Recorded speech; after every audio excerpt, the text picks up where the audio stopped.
جہالت کا اندھیرا۔ ایک دفعہ چند آدمی ہندوستان سے ایک ہاتھی کسی دوسرے ملک میں لے گئے۔ اس علاقے کے لوگوں نے ہاتھی نہیں دیکھا ہوا تھا۔ ان آدمیوں نے ہاتھی کو ایک تاریک کمرے میں باندھ دیا۔ لوگوں کو جب ہاتھی کے متعلق پتہ چلا تو وہ جوک در جوک اس مکان کی طرف جانے لگے۔ تاریک کمرہ اور ہاتھی بھی سیاہ فام دیکھنے والوں کا ہجوم تھا، لیکن ہاتھی دیکھنے کا شوق اس اندھیرے پہ غالب آیا۔ جب آنکھوں سے کچھ نہ دکھائی دیا تو ہاتھوں سے ٹٹول کر قیاس کرنے لگے۔ جس شخص کے ہاتھ میں جو حصہ ہوتا وہ عقل سے اس پر دلیل اور قیاس کرتا۔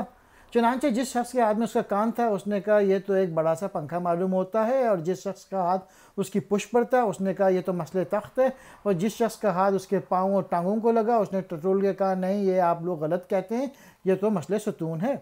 غرض ہر شخص کا دعویٰ تھا ہاتھی ویسے ہی ہے جیسے اس نے ٹٹول کر جانا بوجھا ہے۔ ہر ایک کی ٹٹول الگ تھی، کسی نے کہا الف ہے اور کسی نے کہا بے، مگر ہاتھی کی ابج سے کوئی بھی واقف نہ تھا۔ ہاں اگر اس کے ہاتھوں میں اندھیرا دور کرنے والی شمع روشن ہوتی تو وہ یہ سارے اختلافات ختم ہو جاتے اور انہیں پتہ چل جاتا کہ ہاتھی کی شکل و شباہت کیسی ہے۔ درس حکایت یہ ہے ان ظاہری آنکھوں کی بینائی بھی تیرے ہاتھ کی طرح ہے، تو اس اندھیرے پورے ہاتھی کی شناخت نہیں کر رہا، اپنی آنکھوں سے جہالت کا اندھیرا دور کر۔